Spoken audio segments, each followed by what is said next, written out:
పూజారి గారు, మా వాడు బ్రహ్మాండంగా చదవాలని దేవుడికి అభిషేకం చేయించండి. లేదు లేదు, మా నాన్నగారు లేచి నిలబడి బాగా నడవాలని అర్చన చేయించండి. ఈ రోజుల్లో మీలాంటి తండ్రి కొడుకులు కోటికొక్కళ్ళు కూడా ఉండరు. శుభం. మనోజవం మారుతతుల్య వేగం జితేంద్రియం బుద్ధిమతాం వరిష్టం వాతాత్మజం వానరయూధ ముఖ్యం శ్రీరామదూతం శిరసా నమామి. హనుమానంజనాసూను వాయుపుత్రో మహాబలః రామేష్టః ఫల్గుణస్సఖః పింగాక్షో అమిత విక్రమః.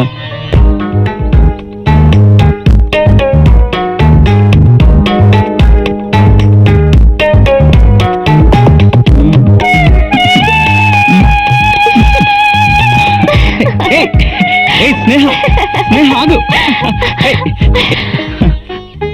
ఏంటి ఈ రోజు పరిచయం అయినట్టుగా రోజు రోజుకి సిగ్గుపడిపోతున్నా? నా ముద్ద తీయగలేదా? చెప్పు. తీగానే ఉంది. మరెందుకు పరిగెత్తావు? ఎవరైనా చూస్తారేమోనని భయం వేసింది. వద్దు, అందరిలా భయపడుతూ మనం చాటుమాటుగా ప్రేమించుకోవద్దు. మనిద్దరం కలిసి ఉండగా నీ వాళ్ళు నా వాళ్లే కాదు, ఊరంతా చూడాలి. మన జంట ఎంతో ముచ్చటగా ఉందని ఆనందపడాలి, అక్షంతలు చల్లాలి. మన ప్రేమ విషయంలో నేను కోరుకుంటుంది అదే. మరి నువ్వు? నేను అదే కోరుకుంటున్నాను. అయితే నూరేళ్ల మన జీవితంలో మర్చిపోలేనటువంటిది, నీకు ఎప్పుడు గుర్తుండేలా మరో తీర్పును ఒకటిస్తాను. ఏయ్,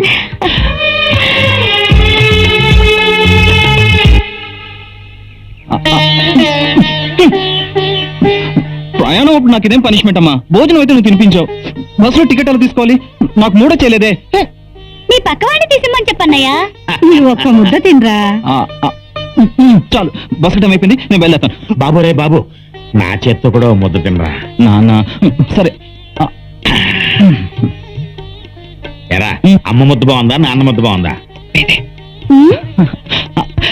ఇద్దరిది బాగుంది, ఇద్దరిది బాగుంది. నాన్న నేను వస్తాను. లక్ష్మి, లక్ష్మి, నా చదువు పూర్తి నేను తిరిగి వచ్చేంత వరకు నాన్న నువ్వే జాగ్రత్తగా చూసుకోవాలి. అలాగే. బాబు, నా గురించి నువ్వేం దిగులు పెట్టుకోవద్దు. నువ్వు మాత్రం చదువుల్లో ఫస్ట్ రావాలి, నాకు మంచి పేరు తీసుకురావాలంటే. అలాగే నాన్న, వస్తాను. అమ్మా వస్తానే.